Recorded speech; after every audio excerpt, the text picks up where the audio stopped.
In this video, let's understand the purpose of group by and having clause in SQL Server. Okay, so this is one orders table. Here we have order ID, customer ID, product category, amount, and the order date. And what I want, right? I want something like this. I want to see each product category and the total sales. Because here, if you see, the sale amount is distributed among the order IDs. But I want to see this kind of result set where I can see clothing has how much sale, electronics this much sale, and the grocery will have this much sale. So let's see how we can write this kind of query in SQL Server. So I have already created this orders table and I have this required data for this demo. I want to see each product category and I want to see the total amount.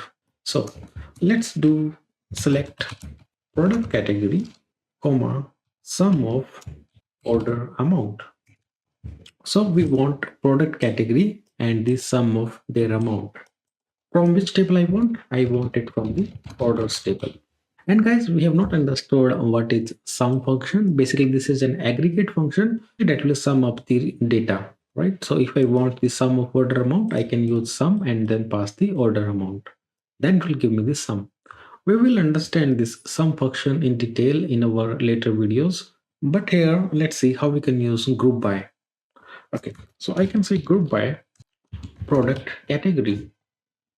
If I say group by product category, let's see the result. If you notice, now the data is aggregated. I mean, I can see the clothing, this much sales, electronics, 57,000, grocery, 3,600. So I am able to get data which I was expecting. If you see here in these slides, this is what we were expecting. I want the product categories and the sales among each category, right? And if you see, we have this total sales written here, but if you notice here, we see no column name here. That is because we have not provided any alias for this particular column. And we can provide an alias by using the as keyword. I can say as total sales. Let's execute this query again. Now I can see total sales here. So this is how you can provide an alias. There are multiple ways. You don't need as also. You can remove this and then also you will get the same result. And you don't need the single quotes also. You can remove that also. And if you execute this, you will get the same result. Okay. So this is how you can provide an alias to a column which doesn't have a column name. Let's say I only want to see the data where the sales is greater than 3,500.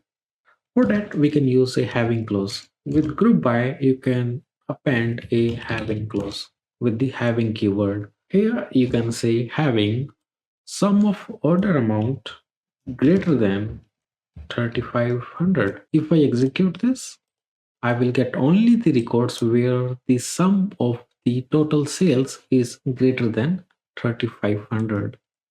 Let's remove this and see the data again. Having can be used with the aggregate functions. Also, it can be used with the normal columns also. So I can say where product category equal to clothing.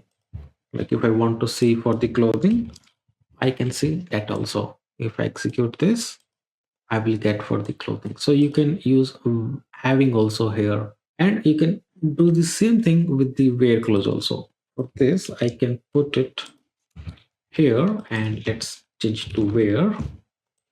And if I execute this, I will get the same result. But the difference between where and having is where cannot be used with the aggregate functions. If I try to use an aggregate function like sum with a where clause, let me say here order sum amount is greater than 3,500. Let's see if this will work. You see, I'm getting an error because an aggregate function may not appear in where clause. For that, we have to use a having clause. So guys, this is the difference between a where and a having clause. And you can use multiple columns also within the group by clause. Like this is the data I have, right? And if I do group by on product category, I can get product category and their individual sum. electronics, this is the total sales, right? Okay, if you see the data again, we have customer ID column also. Let's say I want to aggregate along with product category and the customer ID, meaning I can say electronics is having sales of 57,000. I also want to see which customer is contributing to this particular sales. Let's see how we can do that also. In the group by, I can specify customer ID, and I can specify the customer ID in my select clause also. If I execute this, let me do an order by also so that we can see this picture clearly. Order by product category. If I execute this now, customer ID 1 is spending 20,000 on electronics, customer ID 2 is spending 22,000 in electronics, and customer ID 4 is spending 15,000. So this total comes up to the 57,000. So that's what we were saying when we were executing without the customer ID in the group by. So we can break down this sum by adding the more columns in the group by. And guys, one more thing I want to mention here, in the select query, you can only mention the columns which are present in the group by. You cannot mention customer ID if that is not present in the group by clause. If you remove this customer ID from here and try to execute this, you will get the error because it will say customer ID is invalid because this is not part of our aggregate function and not part of our group by. So the columns that we are specifying in our select query, that should be present in our group by clause.